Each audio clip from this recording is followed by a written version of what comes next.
So today we're here with Martha Mertz, who is the founder of ATHENA International, and we're doing just a little mini intervention and interview about leadership and the development according to her experiences.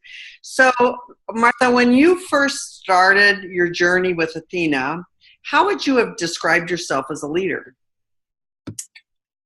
Great question, Kristine, and I'm happy to join you this morning in this conversation. When ATHENA was first just an idea, we didn't talk about women as leaders.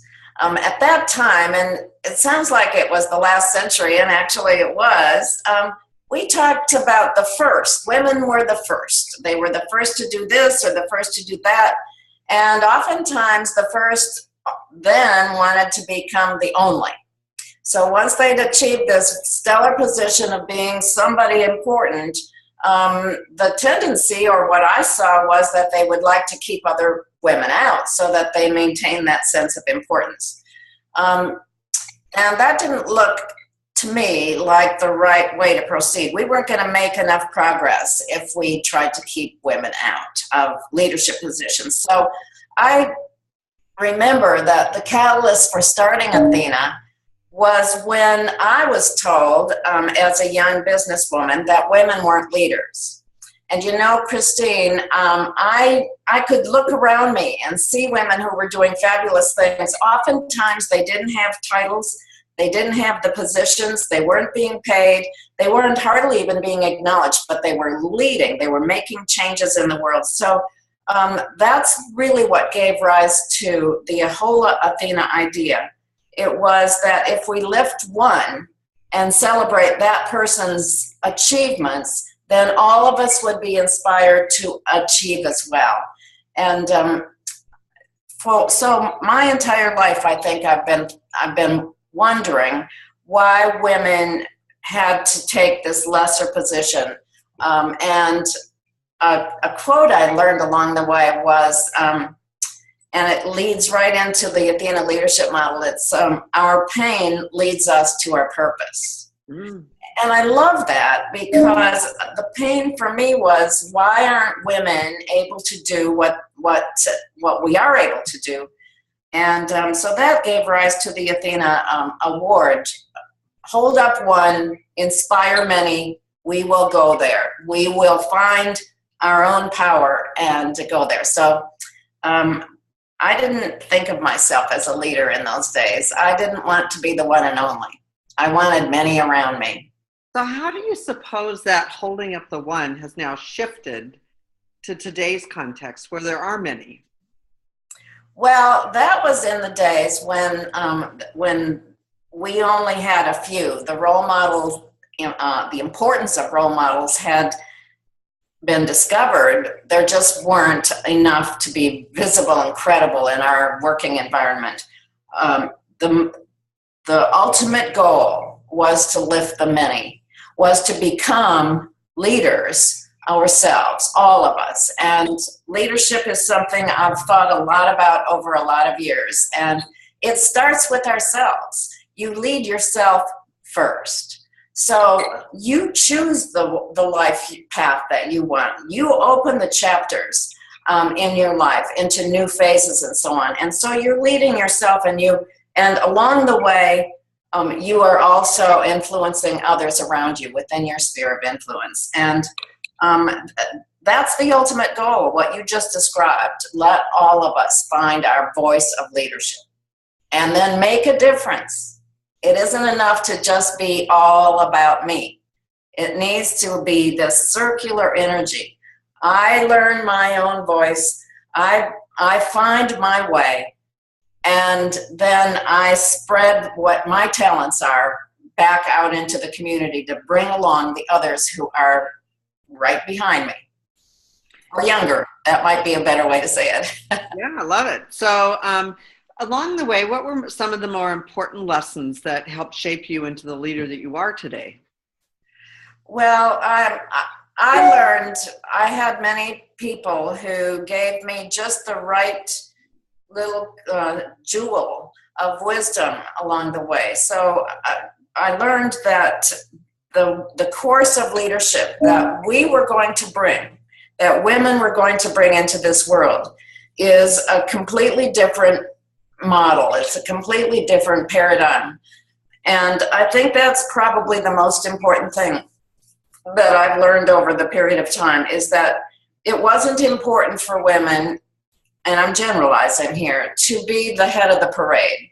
We didn't have to be, and probably wouldn't have been, the tallest or the loudest, or the general in charge of the troops. That isn't the way that we lead. And so the most important thing was to figure out that we are more comfortable doing leadership in a different way. Mm-hmm. And that led to probably the most important work that Athena International ever did, which was to conduct hardcore research on how women lead. And what we found is really the transformative power that women will be bringing when we're all together doing this, the transformative power of leadership. It's redefining how leadership is done. And it doesn't mean that the old model will go away. It just means that we will ultimately find a balance. Women's ways of leading aren't just for women. They're for all of us. The traditional model of leadership, first of all, we all know that one, but it isn't just for the leaders of the past. Put those two together, they work perfectly. And together, that's the transformative aspect of women coming into leadership in large numbers. We will change the definition of leadership in the 21st century. It's already happening. There are 8 really important principles, but what do you think is the 1 or 2 that are more important that we're being called to demonstrate now? Well, I've always said that the first principle that we have identified as part of the ways that women lead is living authentically.